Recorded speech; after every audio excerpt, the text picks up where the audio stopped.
What's good? What's good? What's good, fans? What's good? What's good? What's good, fans? Thanks for tuning in to the Voice of the Fans podcast. This is your Sunday brunch, fellas. Here we are on Sunday, June 30th, 2024, Cleveland. Um, Man, it seems like there's more and more to talk about on Sundays now. I just was the intention was just to what your palate, what the fans' palate, giving just a little bit of content to start the week. But with the NBA draft just happening, NBA free agency, this turns into a lot with Teofimo fighting last night. We still got to talk about our most memorable moments of sports, man. This we got a lot to talk about today. Um, and it's official. It's official. Right. Well, before we get to that, man, what's the weather like up there in the Northwest? What you guys dealing with today? It's June 30th, man. So the weather got to be good, man. I see you with a hoodie on. I'm a little concerned. What you dealing with up there? Cam, you already know what the weather is. I mean, do I have to say It's June 30th. It's June 30th, man. We got the 4th of July weekend coming around right around the corner, and you got a hoodie on, man. I'm a little concerned. You go ahead and tell me what the weather's like up here. I mean, Go ahead. I'm miles and miles away. What is it? It's go 65 and drizzly. It's what? The 65 and drizzly. You're damn right. Man, come on, man. Well, you're saving up for the big weekend. You know, the calendar changes tonight, and you got a big weekend coming up. So maybe you guys are saving something for the big weekend. Um, I know you can have some of this humidity down here. It's 96 and humid at noon today, right now. Yeah, you guys can have some of that if you like. I'll send you a spoonful. How about that? Okay. Cleveland, like I said, big weekend, man. Big weekend in the NBA. We have. Let's just start off with this, man. Paul George opts out. Will enter free agency. He and the Clippers has been going back and forth ever since Kawhi signed his deal, which is roughly 3 years, 150 mil. They was offering Paul George the same thing, and Paul says, "I want a fourth year." Well, that's been the holdup for the last seemingly 5 or 6 months since Kawhi signed his deal. So essentially, this means unless Paul, just come to his senses and decides he really wants to stay in LA, Southern California, this looks like the end, and we'll know by the end of the day. But this looks like it's the end of the 2-1-3 era, as it was called. Kawhi number 2, PG 13, Paul George wearing 13. It looks like this might be the end of the era. If it is the end of the era, what's your thoughts? And do you expect Paul George to go ahead and opt out? And we'll talk about a couple options that he has on the table. But what's your thoughts on that there? Yeah, it just concludes the epic failure that was the signing of Kawhi Leonard. I mean, it came with the understanding that you had to go and trade for Paul George. So you traded all your assets for him. You put that together. It's never worked out. Very rarely are they on the court at the same time in the playoff times. What's up, Eric? What's going on, big guy? And epic failure of the set. Was it epic failure the signing of Kawhi Leonard or trading for Paul George? The signing of Kawhi Leonard because it came with all those stipulations. Number one, you have to go and get my guy. They said, well, okay. So they gave OKC all of that, draft capital and Shea. So, I mean, that didn't work out. You say that's the epic failure to sign the most coveted free agent in the league. Would it have been an epic failure if the Lakers signed Kawhi Leonard? Well, no. I mean, if the Lakers signed Kawhi Leonard, the stipulation would not have been to trade all of your assets for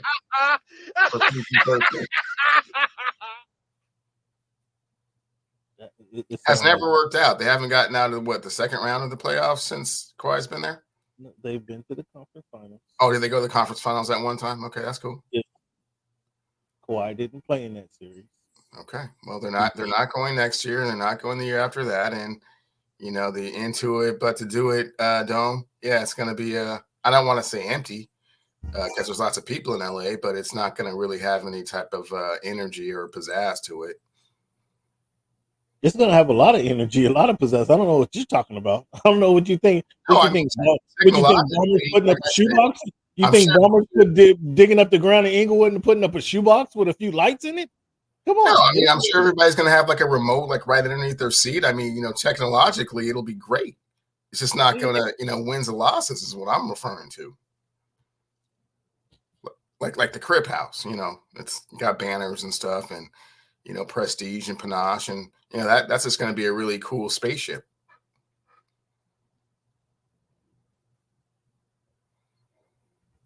It's like being on the on the Enterprise and Star Trek. It's got a lot of gadgets and stuff, and a lot of cool stuff in there, but wins and losses not so much. He says epic failure.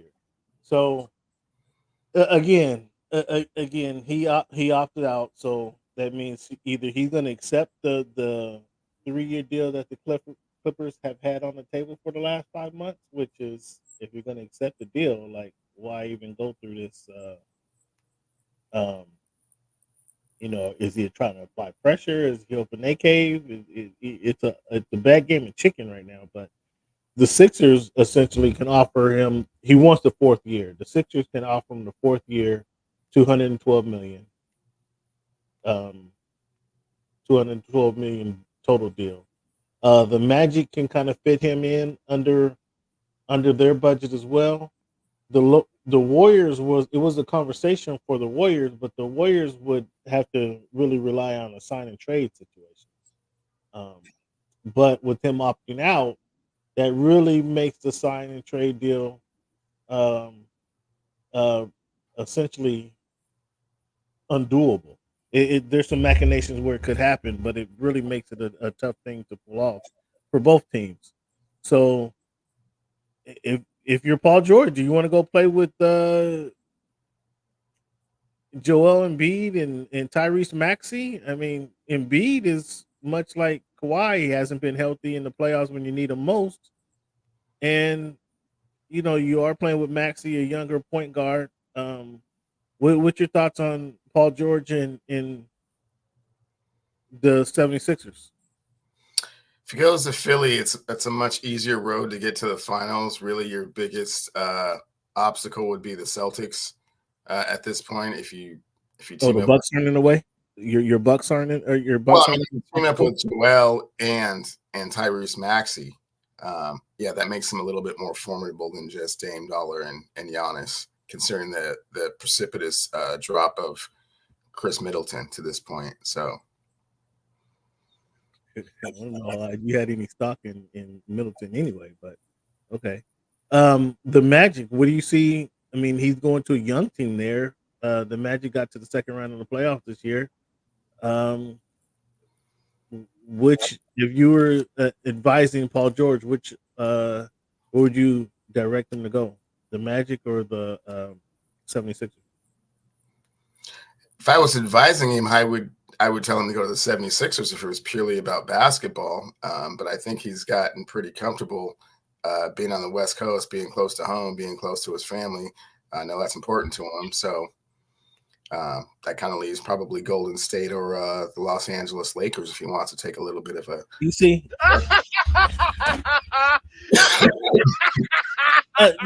Cleveland, just so you know, man. Just I'm not sure if you're aware of this or not, but every conversation in the NBA doesn't swirl around the Los Angeles Lakers. It certainly does. It starts there, and then it goes to wherever it start there. It doesn't start there. I like how you trying to fit that, like trying to squeeze it in, try to square the square peg into a round hole, and everything kind of fits in that in that circular option. It doesn't. Just to let you and Laker fans know, it doesn't. But we're gonna get that. Are the Lakers an option? Considering LeBron is going to take a pay cut. Yes, the answer is yes. They are an option, but Paul George isn't gonna. He's not going to accept the option that they have on the table. The most they would have is like double the mid-level exception, like paying um, James Harden 16 to 17 million, even with LeBron taking a pay cut, and that means LeBron's taking a pay cut from the 50 that he could get to like the 33, 35, which he'd have to have, I'd imagine. Maybe since you and Rob been talking, apparently sending text messages back and forth. And are you and JJ on the text link? Jay's not on it. Jay's not on the. JJ's not on the text link right now. Well, maybe you can explain this. The caliber of player that LeBron wants. If James Harden can take the 17, that means Paul George can't go from the 50 that he's been crying for with the Clippers to 20 million to go next door. I mean, you don't take a $30 million pay cut, do you? Depends on what's important to you, Cam. If championships and staying close to home, and playing for a team is incredible like the Los Angeles Lakers, then yeah, you might have to do that. Do the Lakers have a better chance of making the NBA Finals than the Clippers with Paul George on either team? Oh, most definitely. JT, we can't even have a truthful conversation with this dude now because everything's gonna swirl around the Lakers. I'm scared of the Lakers right now. If LeBron takes a little tiny pay cut, but it's only for certain players. It's just not for anybody. And somebody like is going to be a veteran mid-level exception. Again, we're talking about a veteran. We're talking about a James Harden caliber player. We're talking about the DeMar DeRozan caliber player. Are they going to be difference makers when it comes down to it? Is James Harden going to be a difference maker? Well, he hasn't in Brooklyn. He hasn't been in OKC or yeah, Philadelphia. There's what I was leaving out. He hasn't been in Philadelphia or the Clippers. So that's the caliber of player we're talking about. If he goes to the Lakers, does that all of a sudden change things? Cleveland will tell you, yeah. What up, champ? We got champ side, the baddest brand in the land on the line today. What's your word? What's your thoughts on it? What's LeBron gonna do, big dog? I don't think Harden coming to the purple and gold is necessarily a great move for us. It's now you're taking shots at James Harden. I haven't really seen enough in the playoffs to say he's going to make a difference. Now maybe he can go to Orlando and get some playing time down there, and maybe show those young cats how to do things. What now? Repeat that. I said maybe he could go to Orlando and show those young cats how to do some things, but no. Yeah, they don't want James Harden in Orlando. No. No, we don't want to cloud Paulo's mind at all. We don't want to do that. We want him thinking basketball and focus on what's going on in the gym and not the periphery down there in Kissimmee, Florida. There's a few things, even though it's Central Florida, it ain't South Beach. There's a few things that can still dilute the mind there. We don't want none of that. All right, JT, where you at? You're not a Laker fan, but I think they will indeed be a factor in barring injury in the West and barring injury. He's signing. Well, we'll see. We'll see. Cleveland wants to. Cleveland thinks they're gonna get Maxey. That DeMar DeRozan is going to show up. DeMar. He thinks that Victor is going to be there in a couple of years. So, I don't know him and Rob. I don't know what they would do. All true statements. I know. I didn't even have to ask you. I know you and Rob are really fired up, and I was surprised. So we're going to get into it a little later when I talk about the draft. We might as well jump into it right now with the signing of Bronny James to the Lakers. Oh my goodness. I saw a report that had the Lakers having the number 2 best pick of the draft, and the pick they were referring to was not Bronny James, Cleveland. Who was the pick that they were referring to that gave them the second best pick of the draft? Connect 4, Dalton Connect from the University of Tennessee. And they had the Houston Rockets with Reed Shepherd as the number one, the best pick of the draft, stating that Reed Shepherd is going to be a Mark Price type of player. I wanted him for his drop dead shooting in San Antonio, but they said Mark Price. I'm not sure I saw that. Did you see Mark Price out of Shepherd coming out of Kentucky? No, he didn't play a whole lot, but again, he was playing at the University of Kentucky, so there's a lot of talent there. But we've seen that in the past from players at Kentucky. They excel much greater in the pros than they ever did in college. We saw that from Jamal Murray. We saw that from Devin Booker. So once we even saw that from Tyrese Maxey. So I mean, there's a level of preparedness that they get from Calipari that perhaps they don't necessarily get an opportunity, even De'Aaron Fox to a certain extent, right? That you don't necessarily get a chance to see at Kentucky, but you see the potential and the promise, and they fulfill it once they get to the league. Yeah. What's that you say, champ? Wants to mentor Bronny, he'll stay. You think he got 3 years to wait for Bryce? Yeah, I don't think the Lakers going to be winning anything. Well, you think he's going to stay, and now he's going to have 2 of his sons on one team? Is that what Champ is? Champ, I'll give Champ credit. He told me that Champ told me at the beginning of the year last year that the New England Patriots is going to will not win more than 4 games in Cleveland. He's a boxing analyst. I took no stock in that, and sure enough, the Patriots won 4 games. Oh, so good call. Now you're saying the Lakers.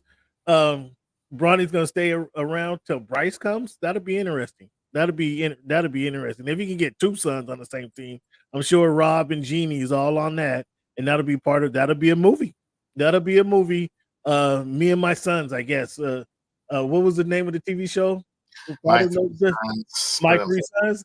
So that'll be the Lakers, and that'll be the Lakers. Me and My Sons. Look, Cleveland already salivating. He's already salivating about this TV series that they're gonna have. My 3 Sons. That'll be absolutely ridiculous. But your boy Rob said this. I couldn't believe he announced this during the press conference after they signed Bronny. He says a thing like this, a storyline like this is supposed to happen for the Lakers. It's supposed to happen in Hollywood. Are you now telling me you're making moves for your organization to tell stories, to make movies out of, Rob, to make TV shows? Is this what we're doing, Rob? You're building scripts for movie shows, Rob? Is this what you're doing in your job? The Hollywood sign, Rob? Are you getting a little confused what's going when you see the Hollywood sign and what's actually going on? Because you don't. That's about 15 miles from your practice facility, Rob. The Hollywood sign is. And you got to pass Staples on your way to the Hollywood sign. Rob, I think you might be getting a little confused about what the role of your job is. You're supposed to make things happen at the Staples Center, not in Hollywood, Rob. Is he getting a little confused? No, Cam. What he's done is he's appeased the king, and that's all of this has ever really been about. You know what I'm saying? To be perfectly honest, it is the biggest flex in the history of sports. If you tell an entire league that you want to play with your son, and the entire league is on pins and needles with regards to whether we should or shouldn't take someone that's not really ever going to play NBA basketball at a high level, then I mean that's what that's all about. I mean, the only other thing that we can kind of make a comparison to would be Thanasis Antetokounmpo up in Milwaukee. He has a permanent spot on that team, but Giannis has never come out and said, if you don't sign my brother, then you don't get me either. It's just been kind of like I Understood. appreciate you, keeping this, uh, security blanket around me, someone that I'm familiar with, someone that, gives me comfort, gives me peace of mind. I'm playing with my brother, he doesn't play and he's not like pining for minutes. I mean, if the Narcissus is in the game, then they're either up by 25 or down by 25. So They'd sign his other brother if they could. If they can get away with this sign of his other brother, they could. But then that'd be a bigger stretch. I mean, it's so everything is just to appease LeBron. Here we are, just to appease Bron. So yeah, and come on, again, I, fortunately, like I said, Cam, when I was watching the draft, I was like, at 17, please don't make this a story at 17. At I 55, it ain't really even a story. How many players from 55 to 60 even make the league? sure, yeah. The last two 55 number 55 draft picks played a total of four games in the past two seasons. So uh, And to be fair, I mean the league has been pretty good about bringing people's kids in. Scottie Pippen Jr. Has played for a minute. Juan Wagner's kids play a lot. yeah, your guy Habistro wrote an article that talking about the second seed, the second generation player actually has more success than a lot of just random draft picks in the league. So there's truth to that. There is some truth to that because they have some pedigree. Cleveland, they have pedigree and they understand the culture of the league. And I know you don't like that word, but they understand of kind of what they've been around the league. They know what it takes. Um, let's see, JT. I'm a Bulls fan right now.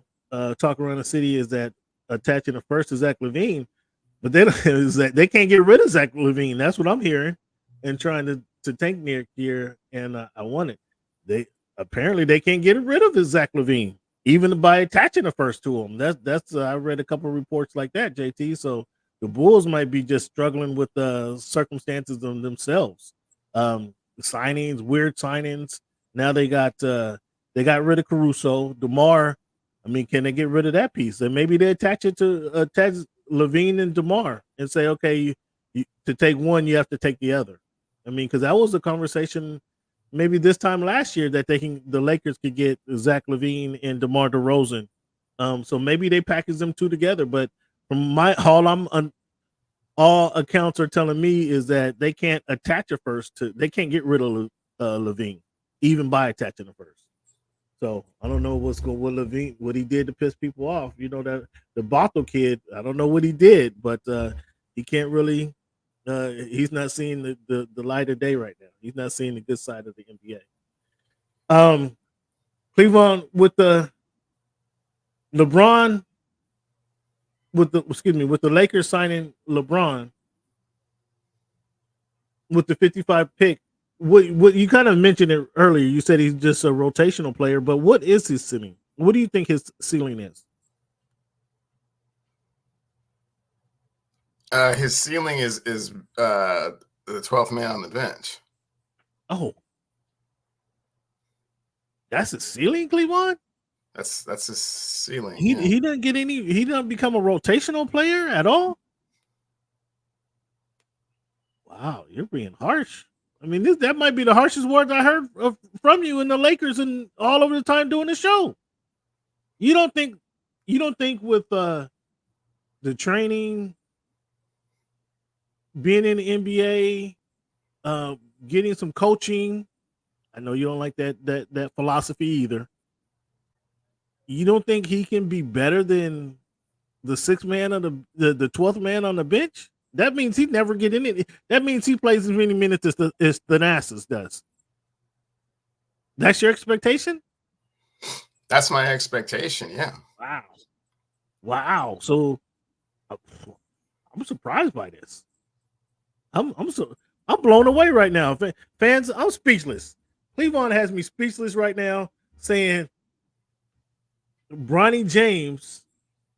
So, do you send him to the D League? Does he go to the D League to get some run? No. Again, the whole move was to appease the king, right? So, I mean, shuffle him down. I mean, all you're going to do is, if you send him down to the D League, is expose him for, even more of a fraud that he is. Like, so he'll go down there and he won't ball down there either. So then they'll be like, okay, well, he can't ball down there. You want how could he possibly be up here? I mean, let's not pull the curtain all the way back. Let's just have him sit next to. Oh, wow, fans!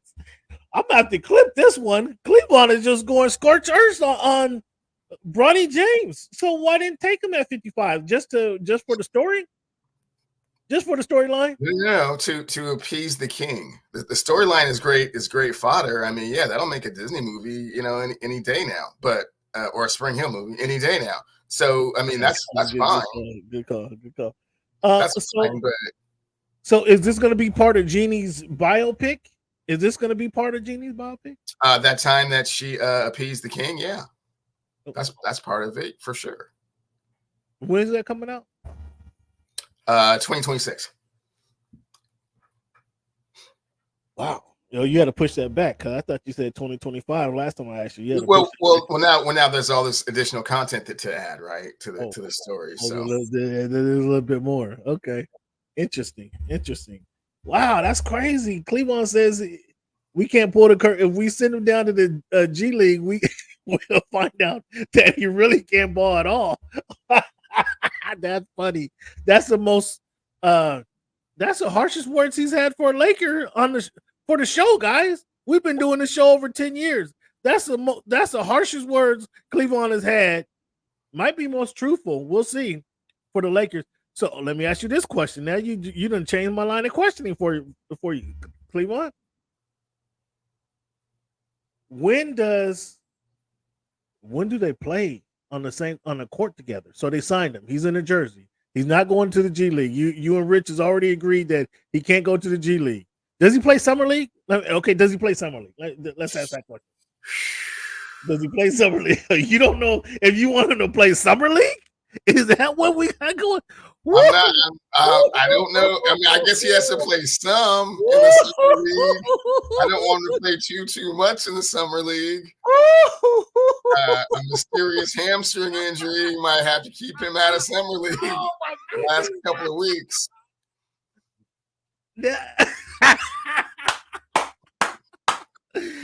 Oh my goodness! Now he don't even want him to suit up for Summer League. I prefer he didn't. I mean, he had to get some run to kind of see. Some run. I mean, a little. Like I said, get some run. But, and then also we're gonna have a hamstring injury in the second quarter. Serious hamstring injury. So he'll be healing all summer long. He's healing from a hamstring injury. Yes. So okay. I mean, so before that, I was gonna ask you when did him and Bron see the court together? And now you're saying I was thinking it would be early in the season, October, November, where the games really don't matter much because you don't want to see him in March and April or listen to what you're saying. But now you're telling me if he's healing from a hamstring injury, that might push it to December or January that they see the court. No. Hopefully he doesn't play too much in the Summer League. And then, like you're saying, let's kind of get that out of the way sooner than later. Let's not have this be the storyline every single game. When are we going to be the storyline? Right. So that's what I'm saying. Let's try and get that out of the way in maybe the first 15 to 20 games. Let's see it happen. Oh, so then let's still have the veil of the hamstring. He's not quite healed from the hamstring injury. No. See, the hamstring thing is just to kind of slowly acclimate him into things, so he doesn't have to be out there in Summer League getting torched by the likes of Riley Shepard and the French Cats. And oh my goodness! Hey guys, this is a starch Laker fan right here. These are the harshest words I've heard from Cleveland on the Lakers ever. He said there's going to be. He's telling us already there's going to be a hamstring injury from Bronny that he's going to be suffering in the Summer League. So we're not going to see him till October, potentially November, depending on when tip-off is. And then that's going to be it. So you get one. He gets 5 or 10 minutes in a game. I mean, will he get an assist from Bron? Will he be able to throw LeBron an alley-oop? I Quite mean, possibly. Quite possibly. and then that'll be it. Come sit down next to me, JJ. Oh my goodness gracious! Oh my fans, you got heard it here first. I mean, there's no bigger fan than Cleveland James, and woo, I'm blown away right now. What this Kyle Filipowski? I mean, do we want to talk about this? Do we sweep this under the rug? I mean, does this need to be brought to light? I mean, the situation with him being ACC Player of the Year and going in day two. No, not really. I mean, the ACC wasn't what it's been in years past, and No. Come on, you can't crap on the ACC like that. I mean, they have heritage. That's heritage right there. Just like you talked about all the players from Kentucky. You got to talk about what the ACC has been and what that's meant. Players coming out of Duke, you still got to be good coming out of Duke. You can't just be one of those guys. You can't be just a guy coming out of Duke. And to do what he did, I think ACC Player of the Year 2 years in a row. Come on, man. I mean, okay, he had a little what's the guy you don't like? Shoot, I have a brain fart. Grayson. He had a little Grayson. He came in and he's got a little Grayson in him. Little Grayson in him, and then kind of wore off. But what about the drama with his girlfriend? Are you familiar with that? How she made him disown his family, and she's part of the Mormon heritage, if you will. And then he gets drafted by Utah. Well, that's a great storyline in and of itself as well. The NBA right now is just developing storylines left and right. Sounds like. Yeah, that's an interesting. I mean, he went to everybody else was apparently scared because nobody drafted in the first round this type of player with this type of lineage, and then he ends up getting going to Utah Jazz. Like, do you think that was by mistake? That couldn't have been by mistake, right? No, not by mistake. I mean, think they had the first or second pick in the second round, so they probably feel very similar to how the Lakers feel about Dalton Connect falling all the way to them. So him and Laurie Marketing. I mean, they got some shooters now. They got some shooters on that squad. So outside of the Lakers, outside of Utah, who would you say had the better draft? Like, who gets your best draft grade? Who gets my best draft grade? And again, you can't go.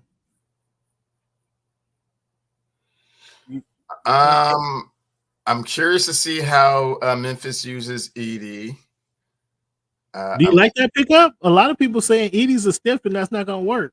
I think that's going to work because they have Jaren Jackson Jr. that he's going to be able. He's not Steven Adams. Steven Adams was solid and could play a little bit, but he'll be able to do some of the things that Steven Adams would. He be the muscle, be the tough guy, get some rebounds, He's not going to be a shot blocker. I don't expect him to come in there and be Victor, but he can deter some shots. I think so. I don't think that's a terrible pick. What's your thoughts on where he falls? I worry about him culturally going to Memphis. To be perfectly honest with you, kind of like I worry about the French dude going to Atlanta. Did they truly do their due diligence? He seemed kind of like he had the deer in the headlights look, and ATL is not really the place for that. So I'm a little concerned. And plus, the reason they took him is because the other guy wouldn't come do their workouts with him. So, they kind of like by default they picked him. They couldn't pick Riley Shepard with the number 1 pick in the draft. So, what are you going to do, right? Err on the side of potential, I guess, so to speak. So, Yeah, that's the thing that I'm most concerned about over there with Edie, and then Ja coming in. I mean, this it's not a team full of role models over there by any stretch of the imagination. So Oh, there's a meme. Did you see the meme of the meme of the dudes? I think it's a European cat shooting all white boys shooting a video. The white boy gets up to the car, puts a gun in his pants, and then he pulls he's rapping and pulls the gun out, and then almost shoots himself. Did you see that meme? Have you seen that meme? And they said that is Edie 6 months after playing with Ja. That's a meme. Like that's pretty funny. oh, but Yeah, I don't know. true. I think Edie can fit in. Curious to see what Dillingham is going to do up there with well, he's going to be coming off the bench. I think that'll be a good spot for him coming off the bench.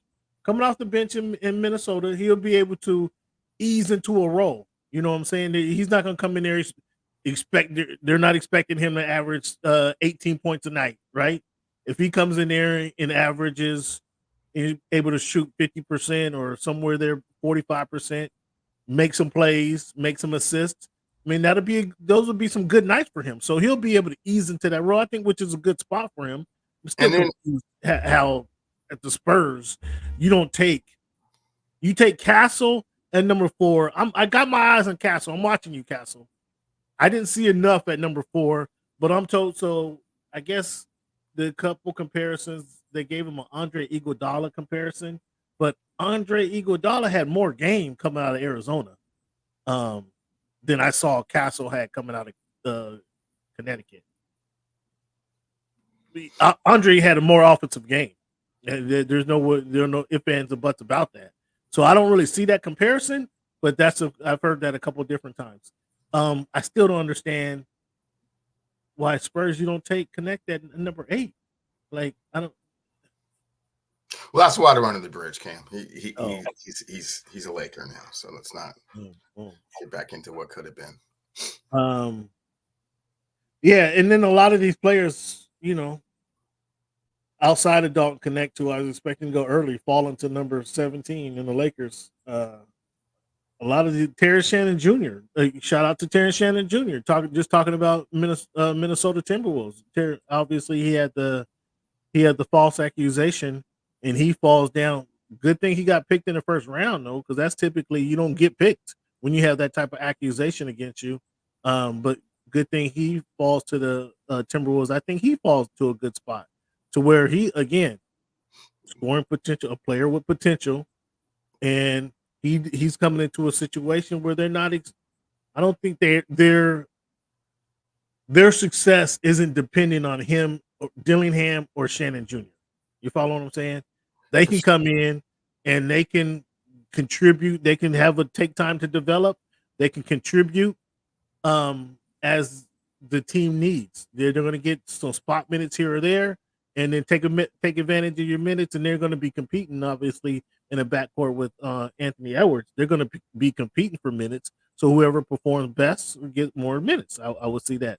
So I like those 2 pickups from Minnesota. Now that I'm looking at this list, I think that really works out for them. What do you think about Isaiah Collier going to the Jazz? I was just about to circle back to that as with regards to who had the best draft. I think when you look at wasn't Isaiah the Pac-12 Player of the Year? So if you get the Pac-12 and the ACC Player of the Year, drafting that late, I mean that's kind of a coup, right? That is a pretty good pickup.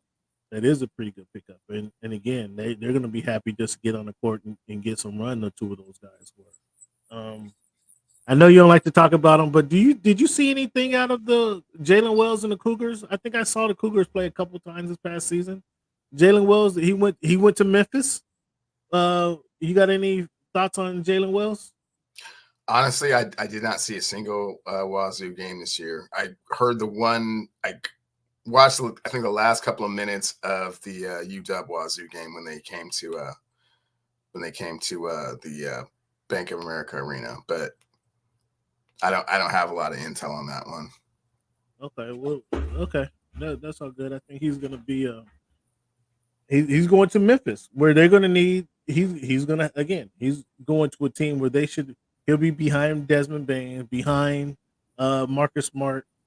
He'll be able to, give Ja a breather every now and then. And if he takes advantage of the opportunities that he can find them role there. Because they're not going to be their team. The team success isn't relying on him being successful, but he'll get an opportunity to get some run in. I think that'll be a good spot for him. And those French guys at the top of the draft, we'll see how they do. Um, I'm concerned with the Hawks, for many reasons. I thought when they traded for DeJounte Murray a couple of years ago, I thought that spelled the end of Trae Young. Everybody wanted to tell me, "Oh no, that's a good backcourt. They play good together." Whoopty whoopty whoop. They were 500 in 2 years with it with both guys in the backcourt. They're 500. Um, I'm not a big fan of Trae Young. I just don't think he impacts winning. Sure, he had that one series where he beat the Knicks. It seems like 6 years ago. I'm just not a fan. I don't think he impacts winning. Plain and simple. So now we'll see how he plays with the young French guy. How he uses his leadership skills and his being established veteran in NBA, how he takes his young guy under the wing and how he gets the best out of him. We'll see how that works out. But the Hawks trade DeJounte Murray to the Pelicans. What do you think about that? What do you think about that one? Talk to me about that. If healthy, they're suddenly a legitimate contender to get to the conference finals, right? With that backcourt of DeJounte and CJ, healthy Zion. They needed a point guard. I will say they needed a point guard in the playoffs. That was one of their downfalls late in the season. Is they didn't have that guy to kind of that floor general guy. They were relying on CJ to do that. CJ was not that guy. I was saying CJ is not that guy. CJ needed somebody to help him get the ball or help him get his right shots. Now that they have a point guard on the team who plays defense, who's kind of an all-around point guard. Murray, he showed in Atlanta that he can put up a 45-point game. He can put up a 50-point game. But I don't know that you want him doing that.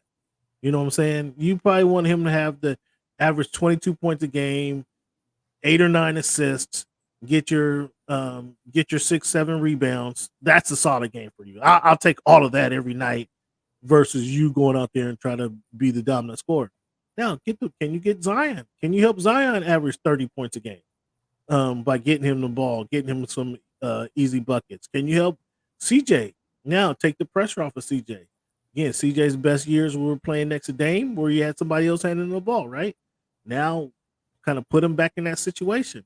What are they doing with Brandon Ingram? Brandon Ingram was on the block for I think they were trying to get rid of him last week during the draft. We'll see how that helps those guys out. I think it's a good. I like DeJounte Murray. I like what he brings to the court. I like what he brings to the court. So therefore, I kind of like that pick. I don't know if it makes him a favorite in the Western Conference Finals. Let's settle down. No, I said a potential team that can get into the Western Conference Finals. You know how I feel about it, Cam. It all begins in the second round. So once you get there, then we kind of do the maneuvering from there. But they definitely put themselves in a position to be one of those teams that could be there. Hardaway gets traded to the Pistons. The Pistons signed a new coach today, JB Bickerstaff. I like the move. I thought he got a raw deal in Cleveland. Not quite sure what they were anticipating or what they thought he was going to be able to do with that squad. And what does the next level mean? I mean, do they really think that was a championship caliber squad? I mean, well, see it. I mean, well, with some of the pieces that they had, I mean, you had the two big men. They were markedly more, better than they were the year before. Before he was coaching them. So it's not, the firing makes it seem like it was his fault and that they regressed or didn't live up to, their potential. And I don't think either one of those things were the case. So I think he was just kind of a scapegoat. Okay, so BJ Bickerstaff or Monty Williams? Oh, I think JB Bickerstaff is JB probably better suited for that role. I mean, okay, okay. I don't think most people would take JB Bickerstaff over Monty Williams as a head coach, but that's what they decided. Now, do they want to save money? Coaches are on their Well, salary. they're not saving any money because they had to cash out. Yeah, Monty. so I don't. So therefore, I don't know. Kind of, I don't really get what's going on. New guy, maybe the relationship that Trajan Langdon had with JB in Cleveland. He was there in Cleveland for a minute. Maybe that relationship carried over until we want to get this guy in Detroit. I don't know. It just didn't seem like it was a huge decision maker. What's this? Obi Toppin expected to sign a 4-year deal with the Pacers. 4 years, 60 mil. Not a bad deal. 4 years, 60 mil for a round player. Maxey expected to sign his deal 5 years, 205 with his extension. 5 years, 205 with the Sixers. Donovan Mitchell with those Cleveland Cavaliers. 5 years, 209. Expected to sign that with the Cavaliers. Excuse me, I said the Clippers. But the talk was that he might not be the answer there. What do you think? He's not the answer there. Oh wow.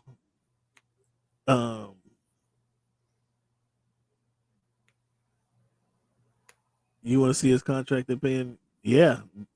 Oh, you talking about JB? No, they're not paying JB making $4 million. He's not making big. But yeah, they might be having $100 million just for the coach. That's right. Donovan not the answer there. They got Donovan, Jared Allen, Mobley. Mobley had a bad year this year. I think Mobley will turn around next year, just because it was a bad year for him. They got LeVert. Like they're a second round playoff team. They're a second round playoff team. They did what they expected to do. All right, fans. Last night, how many of you guys saw Tiafimo go the distance with Steve Claggett, who had 8 losses, 7 losses going into the fight? It was a yawner. It was a yawner. Your guy, Cleveland. Did you? That's your guy. You've been talking about Fimo all season long. Did you watch Tiafimo Lopez last night? Yeah, unfortunately, Kim, I had some other things I was preoccupied and had to take care of, so I didn't get a chance to get around and watching Fimo. Don't you? I'm gonna stop talking boxing with you. You don't want to watch the big fights because you don't like who's fighting. I asked you, Cleveland, who's the fighter you want to see? Oh, I watch Tank fights. You don't tune into it. Timo, I like Timo. Timo fighting. You don't even tune into it. We're gonna stop talking boxing. I had some other things come up. I'm sorry. Yeah, exactly. It's always something coming up. You always got something coming up. I get it. Come on, we started a new segment a couple weeks ago. Do you remember the name of the segment, Cleveland? Great moments in sports. The most memorable moments in sports. So I have a moment for you guys. Again, I can't run the video. All right, I got admonished for running the video because of privacy what is trademark infringement. So I can't run the video, but I can show you this image. I can show you this image, fans. And I think when you see this image, it will make sense. Can you see the image? I cannot see the image, Cam. When you see the image, fans, this will make 100% sense to you. Can you see the image, Cleveland? Can you see the image? What does this remind you of? Where were you? And was this a push-up? I don't recall exactly where I was, but yes, it was an offensive foul. Look where his hand is. Right. This is before the shove. And fans in that picture, Well, the shove is coming. when Michael Jordan shoved him, imagine him shoving him completely out of the picture so that he's not even in the picture anymore. Well, the shove is coming. The shove is coming.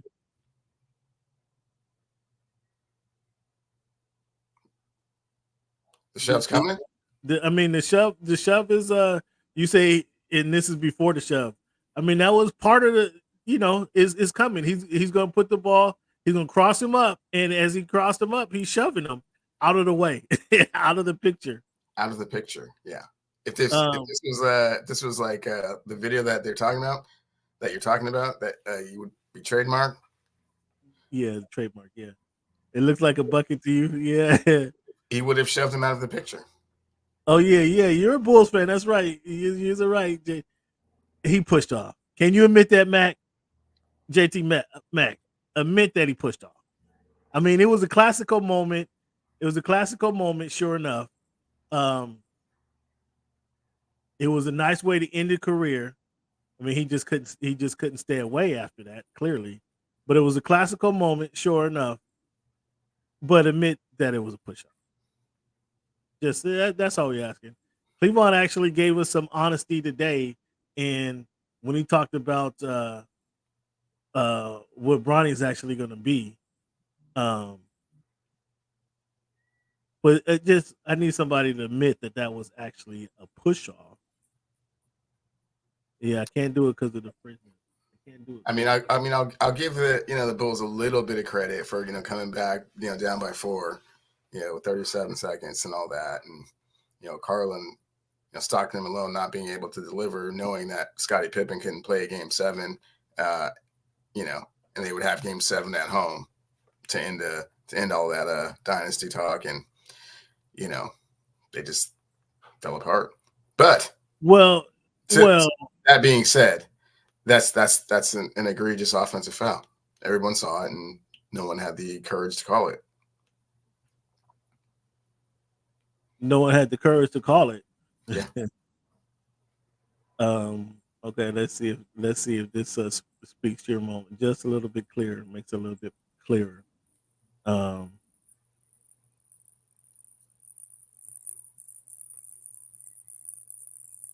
No, they poisoned my guy before the game.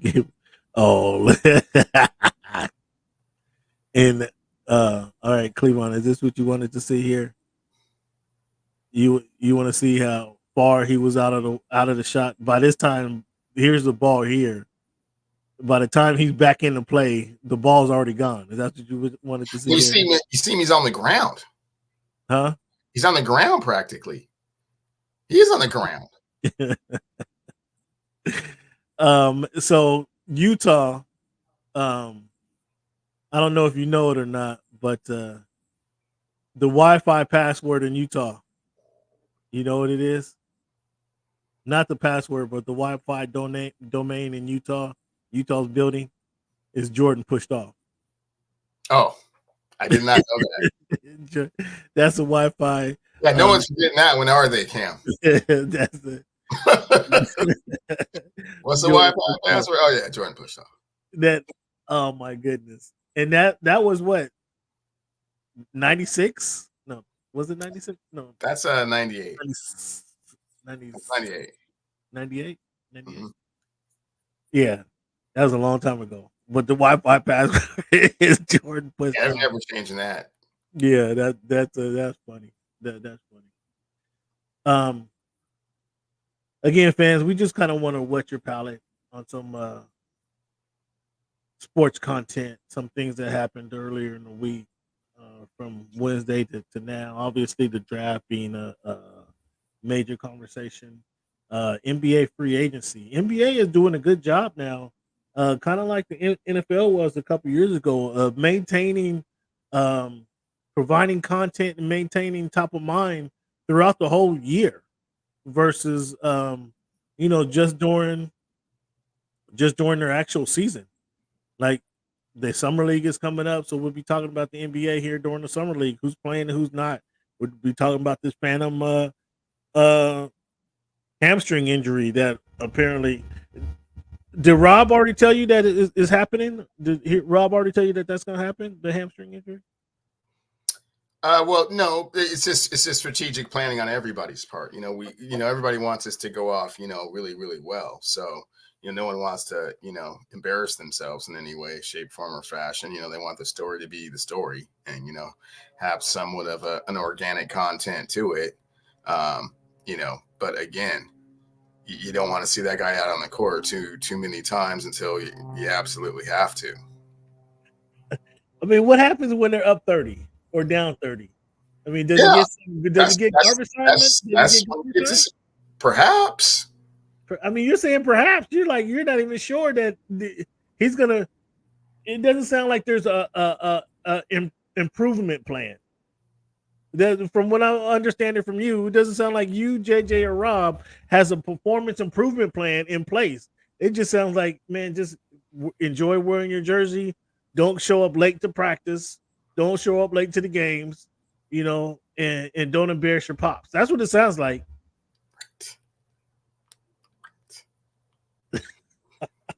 And don't embarrass us. So, like when you get your chances, make the most of them. Like you said, run, pick and roll, throw alley oop to Pops, Pops might throw alley oop to you, hey, that's awesome. So do they ride to practice in the same car? Like, well, I mean, they still live, he still lives at home. Yeah, that's what I'm saying. But does Pops give him a ride to practice? Does he drive to practice? Like, well, I think they ride to practice separately because Pops, typically has stuff to do right after practice.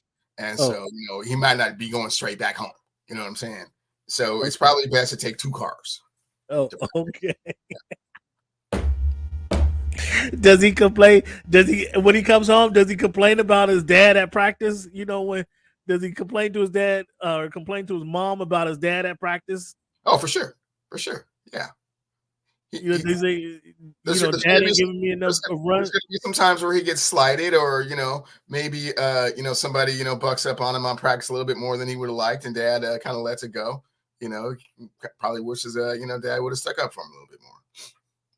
There may be some of that. Yeah. When they're on the court, when they do get on the court together, does he call, "Hey, LeBron, throw me the ball," or does he say, "Dad, I'm open, Dad. I'm open, Dad"? Do you? I mean, how does that go? Does it say? Son, LeBron say, "Son, I'm open." Son, Bronny. No. See. He can still refer to him as Bronny, but Bronny has to say Dad. Yeah. Bronny has to. He can't say LeBron. He's a LJ. He can't LJ. I'm open. Or does he call him King? Does he say King? Hit me, King. It's just Dad. Huh? It's just Dad or Pops. Dad or okay. I mean, I'm just trying. These are things that the fans want to know. The fans want to know what Cleveland thinks. Cleveland says they have to take two cars to work. I mean, there's no rookie hazing per se, No. But does LeBron send them to Randy Donuts at when they're breaking for lunch? We'll see. Here's the thing: all of the hazing would have to be initiated by the King. It can't be some random player. Oh, AD can't haze. AD can't haze Bronny. There'll be no Vanderbilt hazing out here.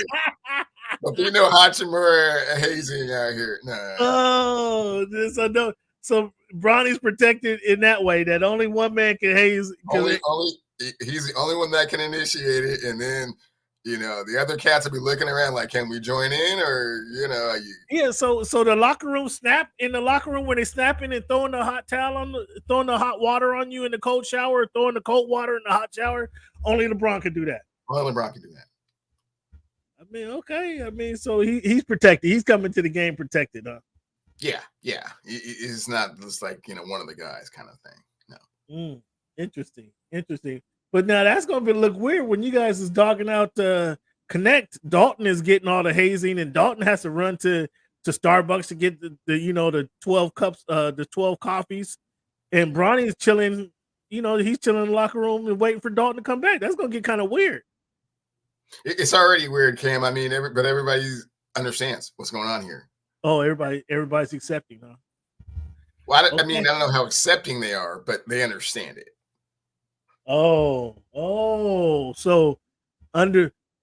so there might be some conversations that Bronny and James might not be hearing in the locker room. Yeah. Oh, for sure. Yeah. It starts out that way. The dynamic in and of itself, like, wow, it will be visibly apparent this person shouldn't be playing NBA basketball. So, and you already know that the only reason he's playing NBA basketball is because your dad is the king. So that dynamic in and of itself obviously is going to have some animosity, and you just have to do your best to manage it and mitigate it. Okay, fans, I'm gonna let you guys go on this one. I'm gonna let this is the last question, but I just find this like dynamic interesting. And since Cleveland has the ear to Rob and he's on the text line with Rob and Jeannie, I'm interested to know. We got to ask these questions, fans. Because if I'm interested in this and I want to know, I'm sure you guys are interested and would like to know the answers to some of these questions. What happens, Cleveland, when I know you're not a fan of Hard Knocks, but Hard Knocks is able. They've been doing this so well. They were able to put cameras up in the like corner where the cameras aren't really intrusive. They just have their mobile team, the truck out front, where they can zoom in and turn up the sound. And so what happens now when the Lakers actually have guys with the physical cameras coming in to kind of document some of this process, or the guy from Spring Hill? I mean, it probably won't be the Lakers that bring your Spring Hill team coming in and documenting this process. What's happening now? Are the guys, do they have to shut up for the cameras and not speak their real mind? So we're not getting the authenticity, or are they able to speak their true minds when these cameras start rolling? They won't be able to speak their true minds, and it'd be incredible edit jobs that get done. Yeah. So a lot of editing by the Spring Hill. A lot of editing. Oh my goodness. Okay. And so they're going to be obviously looking for. So can they be frustrated like when they do hit Bronny on the wing and he's wide open for the the wide open three or the elbow jumper and he shoots and misses it? Or can they get frustrated in that situation? Or they just gotta go slap high five, go get him next time? That's okay, Bronny. We'll get him next time.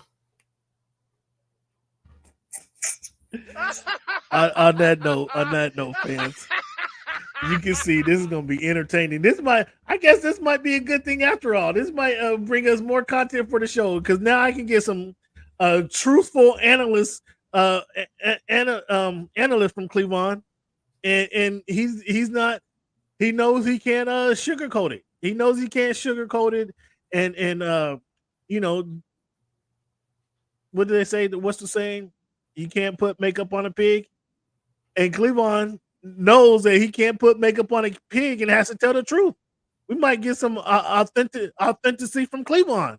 This is going to be interesting, fans. I'm looking forward to it. Now I'm excited about the season coming up with Bronny on the Lakers. Now I'm excited, fans. I hope you guys are too. Thank you guys for tuning in to the Voice of the Fans podcast on this Sunday special. Give yourself a round of applause. Give Cleveland a round of applause for being honest today. I appreciate the honesty, Cleveland. This is some unveiled honesty I don't think we've gotten in many cases because he doesn't like Gino. He's honest about that. He can't hide his frustration with Gino, although I think Gino's a good quarterback. But this honesty here with Bronny, he can't seem to hide as well. We know what Cleveland thinks about. If you guys listen to the show for any amount of time, you know what he thinks about the NBA Summer League. And to say that he doesn't want Bronny playing in the Summer League,